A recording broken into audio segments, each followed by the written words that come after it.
Electra? That name has long since sunk into the depths of the past. Call me Hysilens, 𝓗𝓗𝓼𝓲𝓵𝓮𝓷𝓼. I was searching for where to point my blade. Electra, daughter of the sea and the 𝓗𝓗𝓼𝓲𝓵 from Styxia. In this video, let us dive into the build of the ocean demigod and uncover the secrets behind her kit. Hysilens is a physical nihility D.O.T DPS and is a much needed breath of fresh air for the archetype. Her most prominent mechanic is her zone, which she deploys at the start of combat after using her technique and after her ultimate. This zone reduces enemy attack and defense, while her ultimate can detonate D.O.T and refund a skill point, all extremely valuable quality of life features. Enemies hit by her AoE skill receive 20% vulnerability, and her talent lets her inflict D.O.T to any enemy attacked by allies. As if that wasn't enough, her traces also increase her own damage by 90%. Lastly, her light cone inflicts even more vulnerability and increases speed for all allies. Hysilens, as with all D.O.T units, only needs to focus on 3 stats: attack, effect hit rate, and speed. To land all her debuffs and max out her damage trace, she needs to build 120 EHR, so focus on this first. Speed isn't too important on her, so it's best to keep her at the 134 benchmark rather than go fast. She also gets a whopping 14 speed from her traces, making it much easier to reach this breakpoint without speed boots.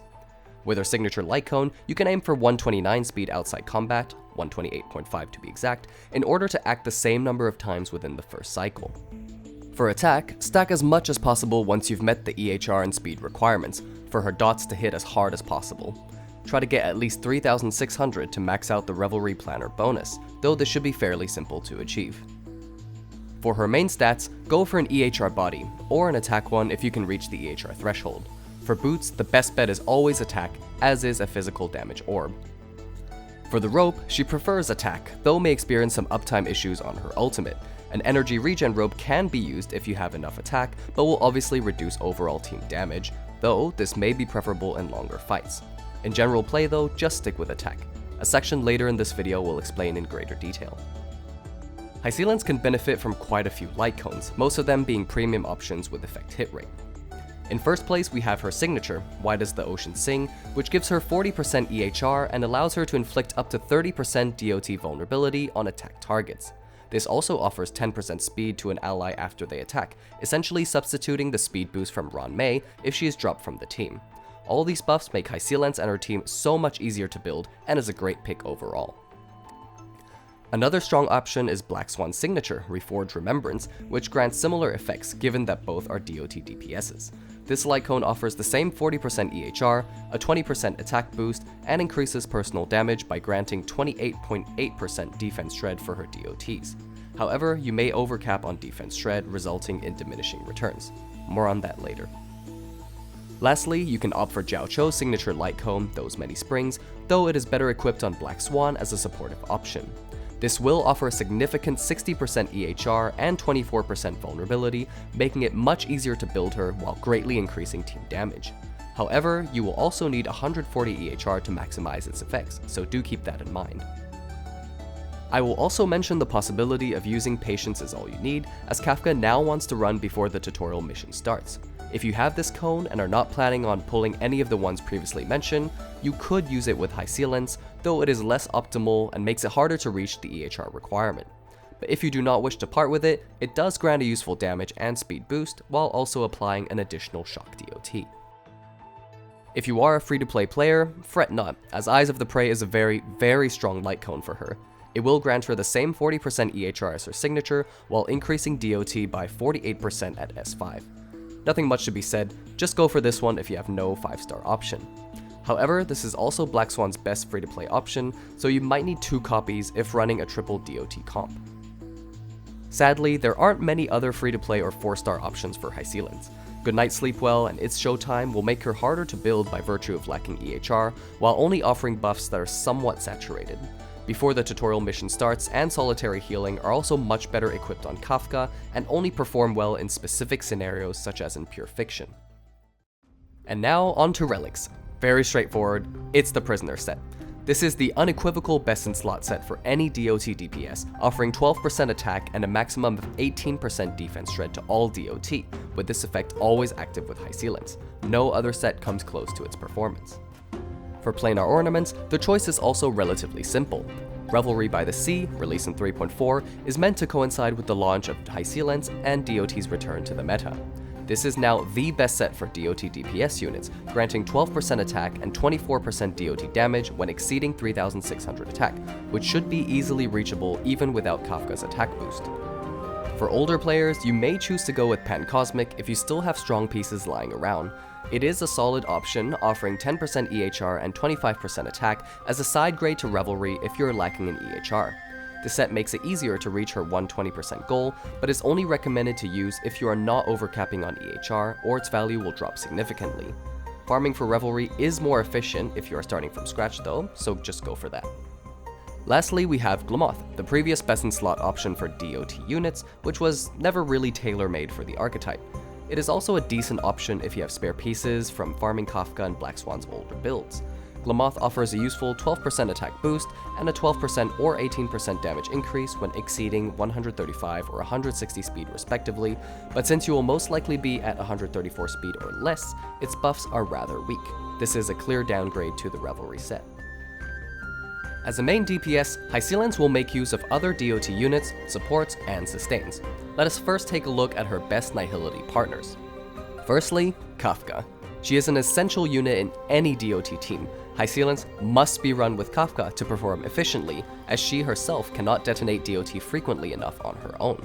The two synergize greatly thanks to Hysilens' plentiful D.O.T applications and Kafka's high-frequency detonations. Kafka also offers a free 100% attack boost, further increased to 112 if she is equipped with the 𝓗𝓂𝓵𝓮𝓷𝓼 set, essentially filling in the role of a support unit.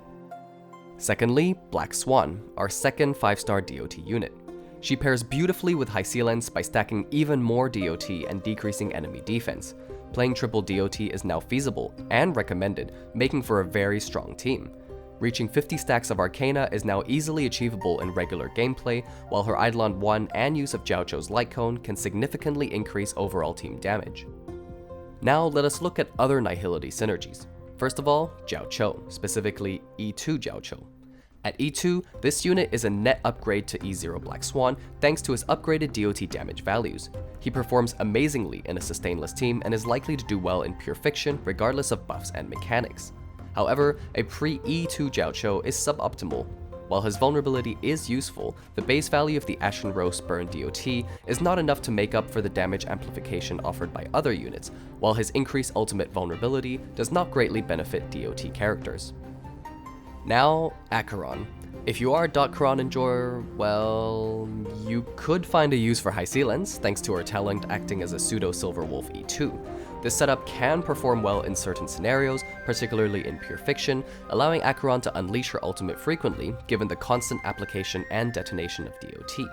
Acheron sharing the element with Kafka can also translate to faster Epoch Shadow clears. As much as it is fun to play 𝓗𝓗𝓏 though, this setup is not particularly optimal in most gameplay. And of course, who can forget our 4-star D.O.T characters, Sampo, Luca, and 𝓗𝓗𝓼𝓲. For free-to-play players wanting to play triple D.O.T, these characters can be used as a budget-friendly alternative to Black Swan. Besides inflicting dot, they can also detonate D.O.T of their respective elements, with Sampo's E4, Luca's enhanced basic attack in E6, and 𝓗𝓗𝓼𝓲's ultimate. Luca especially has great synergy with Hysilens given the sheer superiority of Bleed as a D.O.T, and his ability to detonate it semi-frequently.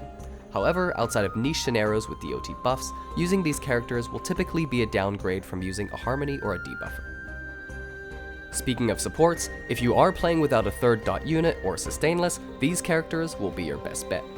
Firstly, we have the Harmony units, Ruan-Mei, Robin, and Tribby. These characters offer important team-wide buffs and utility in damage and speed in Ruan-Mei, attack and action advance in Robin, and all-type res pen in Tribby. Their Eidolon 1 further increases team damage through Def Ignore, all-type res pen, and true damage respectively. All of these units make for excellent supports, and their use would largely depend on what your team needs. Ruan-Mei, for example, helps with builds by lowering the speed requirement, while having the option to be SP positive. Robin can help save cycles and massively increase attack. Tribby performs great in AoE scenarios and offers solid unsaturated buffs with relative permanent uptime. If you're having difficulty choosing a harmony, just try testing them out and see what works best, as they're pretty interchangeable. Just make sure your other team has the right supports. Harmony units aside, Cypher is the best debuffing support for D.O.T, thanks to her SP positivity, vulnerability debuffs that amplify team damage, and damage recording mechanic. Her follow-up attacks also trigger Kafka's follow-ups, ensuring high-frequency detonations with no risk of overstacking Kafka's talent limit. Cypher's S1 also greatly improves overall team performance thanks to his Death Shred, reaching up to 107.8% with Hysilens' Zone, Black Swan's skill and talent, and the Prisoner set. Lastly, let us take a look at sustain units. Traditionally, 𝓗𝓂𝓼 and Gallagher are the default picks in D.O.T teams. 𝓗𝓂𝓼 is a solid sustain offering an attack buff with energy regeneration, while Gallagher is amazing at producing SP. Both can also run the light cone 𝓗𝓂𝓼𝓲 to funnel energy to teammates. However, with Hysilens' talent inflicting D.O.T on any enemy attacked by allies, D.O.T teams now also have the option to effectively run sustains with multi-target or high-frequency attacks. Think Hyacinth, Aventurine, 𝓗𝓂𝓼, and 𝓗𝓂𝓼𝓲. These characters all offer different utilities, so pick one according to your needs and the scenario.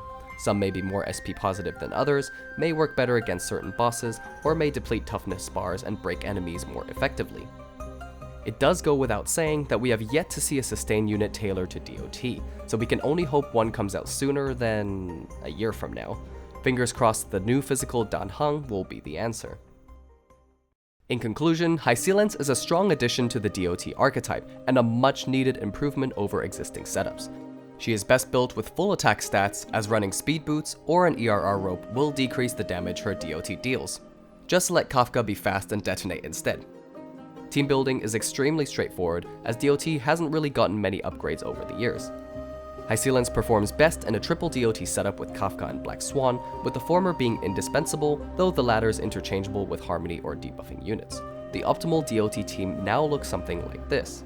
The triple D.O.T setup with Hysilens, ideally E1-S1 on Prisoner and Revelry, Kafka with Tutorial S5 on Eagle and 𝓗𝓂𝓼 with 167 speed in combat, E1 Black Swan with Jiaoqiu's signature Light Cone on Prisoner and Revelry, and lastly, a sustain, buffer, or debuffer in the 4th slot. Double Dot is also a strong option, replacing Black Swan with Robin, Ron-Mei, Tribby, or Cypher. For free-to-play players, or players first trying out D.O.T, you can go for something like this. Hysilens on Eyes of the Prey, Kafka on Tutorial as always, Ron-Mei, which you can get for free, or better yet her E1, and lastly, good old reliable Gallagher on 𝓗𝓗𝓼𝓲. As for pull value, she is a very welcome unit for any D.O.T enjoyer, or any player looking to try out the most forsaken archetype in Honkai Star Rail history. Her E1 and S1 are also both great options for vertical investment. However, it is unsure how D.O.T will fare in the coming patches, and whether 𝓗𝓂𝓼 will keep some content geared towards it, either through boss or endgame mechanics, or if it will fall into obscurity once more, as it did in version 2 of the game. For players new to D.O.T, it may be harder to justify pulling for Hysilens, as her teams require Kafka at the bare minimum, making it slightly less accessible compared to other archetypes with more flexible compositions. Regardless, she is looking to bring D.O.T up to at least T1 for general gameplay, solidifying as a solid, niche sort of team. But hey, it's fun to play, so do pull for her if you like. Personally, I am quite satisfied with how Hysilens turned out, as she really breathes life back into D.O.T teams, thanks to her great damage potential, synergy with existing units, and general utility. I'm especially happy that they are encouraging a triple D.O.T setup, since axing Black Swan from the archetype with literally 3 units makes 0 sense. Her zone inflicting death down is perfect for maximizing the energy gain on Kafka's before the tutorial mission starts, and the additional attack reduction helps with survivability for the otherwise squishy D.O.T characters. Though the team tends to be SP hungry, her ultimate refund makes it slightly less painful to play, and I do love the addition of a D.O.T application for every teammate attack. Again, I am doubtful on how the archetype will continue going forward. Not giving her the ability to make D.O.T's crit, as was previously expected, isn't a big deal, but with inflating HP and boss mechanics seemingly working against the type, I am worried of a post-Black Swan repeat. This is not to mention the fundamental issues of damage over time in a game which prioritizes clearing game modes quickly. Regardless, D.O.T is still incomplete, as it lacks a dedicated sustain and buffer, unless you count Kafka, so only time will tell how it will do. As Kafka recently got her buffs, and as a fan favorite character, I would hope that 𝓗𝓂𝓼 will try their best to keep her and D.O.T relevant. Now I'm just hoping that Black Swan will get her upgrade soon, and that 𝓗𝓵𝓮 will end up being the best in slot sustain that we've been dreaming of for so long. Lastly, I would like to expand on a few items previously mentioned in the video. Firstly, regarding vertical investment. Hysilens' Light Cone and first Eidolon are both incredibly strong and arguably the best options for vertical investment in D.O.T teams as of now. Her E1 increases team damage by 16% and doubles the D.O.T application, which is perfect for faster ramp up and stronger detonations. Her S1, on the other hand, increases her own EHR, inflicts vulnerability, and grants all allies a speed boost after they attack. This makes building her and her team so much easier, especially if you're dropping Ron May. As her free-to-play Light Cone 𝓗𝓼𝓲𝓵𝓮 is very strong on her, if you already have a copy at S5, have no issue speed tuning your team, or simply want more damage, E1 is the way to go. For ease of build and general utility, you can shoot for S1. Or just go for both, like me. Pray for my wallet. Though remember, as always, a character is always more expensive than a Light Cone. Secondly, in certain team compositions and builds, there is a risk of overcapping on Depth Shred for either Hysilens or Black Swan. This is apparent when using Black Swan's Light Cone, Cypher S1, or E1 Ron May. Here are some basic calculations, assuming Hysilens' zone, plus Black Swan's skill and talent, plus the Prisoner Relic. As you can see, you will be able to reach the 100% Depth Shred threshold in most cases without Black Swan's Light Cone. Though it is an extremely strong option for D.O.T DPS, you will always overcap when using it, given the plentiful sources of defense ignore on the team. This is why a cone like 𝓗𝓼𝓲𝓵 is much more valuable on Black Swan. Lastly, the use of an energy regen rope over an attack one is still debatable and comes down to your preferred playstyle. In general, an attack rope will maximize the damage of your DOTs, which will in turn be detonated by 𝓗𝓗𝓼 for more damage. However, if Hysilens already has enough attack stats, it could be beneficial to run an energy regen rope to enable smoother rotations and benefit from her ultimate detonation and SP refund. Using an energy regen rope could pull ahead of attack in longer fights. There are a few main stat combinations available between the boots and the rope, either speed or attack and ERR. If you're opting for a non-attack main stat for one piece, it is highly recommended that the other is still attack, to prevent your damage from being too low. Remember, despite her utility, Hysilens is still a DPS and should be built as such. And now, I'll finish off with a quick Eidolon review for my whale friends. As mentioned in the first note, her E1 is amazing, and this should be your first priority if you want to invest in the D.O.T archetype. Her second Eidolon is actually a little disappointing, especially compared to other characters that have crazy E2s. This is a purely supportive option, applying the damage bonus from her Trace Fiddle of Pearls to all allies when her zone is active. Essentially, any amount gained by Hysilens will also benefit the whole team, meaning if she has 120 HR, everyone will gain a 90% damage boost.